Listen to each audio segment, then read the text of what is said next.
Question. Just tell us how this saves money for Michigan.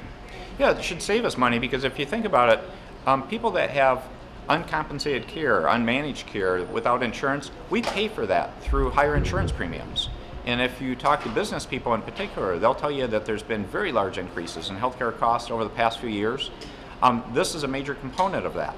So by moving someone from the ER to a physician relationship where they can get a physical, they can get immunizations, they're going to be healthier, and that costs us all less money. That's just common sense. Think about it. How much you pay to go to the ER versus going to your doctor.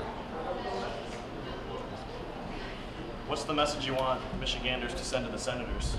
To ask them to hold a vote and to vote yes on this.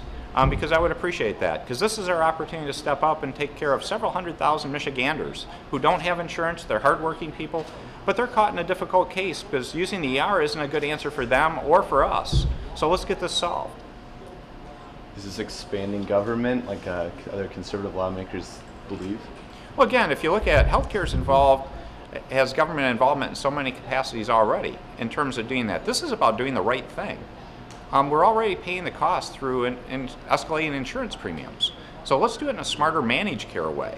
And if you look at it, Michigan has a strong record of doing well with our Medicaid programs in terms of managed care. Our overhead at the state level is less than 1%. That's very low for any kind of program.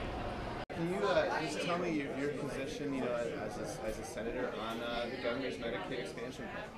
Yeah, I said I could be supportive if there was accountability put into it and there was buy-in on both sides. In other words, people receiving the benefit would have to have some buy-in to this thing, and those two things need to be met. And I think the House met a few of those things. One of the things I believe they did over in the House was if the federal government doesn't follow through with what they promised, that the whole program would go away.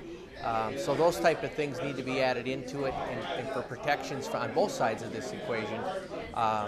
So that's where I was when we initially started with this. The problem is the Senate got the bill.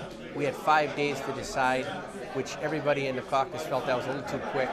So at the end, we decided to wait till this fall, and they've got a work group working right now through the summer on it. So we'll wait and anticipate some of their recommendations when we get back. So a timeline as far as the Senate coming to a vote this fall? I believe this fall they're going to bring it up, unless they call us back down for some reason that they've come up with an agreement or something that they think we can move forward. But right now I think they're going to work through the fall. There's several plans running right now. You got the House version. I know that in the Senate there's some people working on some plans outside of the whole national health care issue itself, maybe running a state program funded by the state.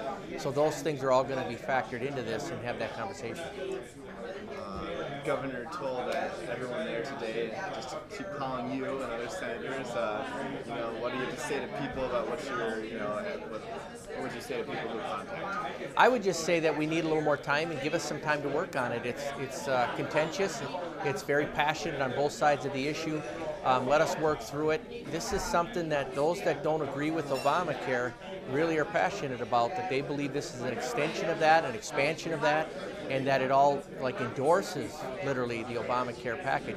I look at it a little bit different in the sense that I can't change what's going on the national level, and my citizens are being taxed right now on the Obamacare plan, so there's already money being taken from citizens on this whole issue. So do I want the federal government to control it, or do I want the state to control it, whether I like the scenario I'm in or not? And those are the things I have to weigh out.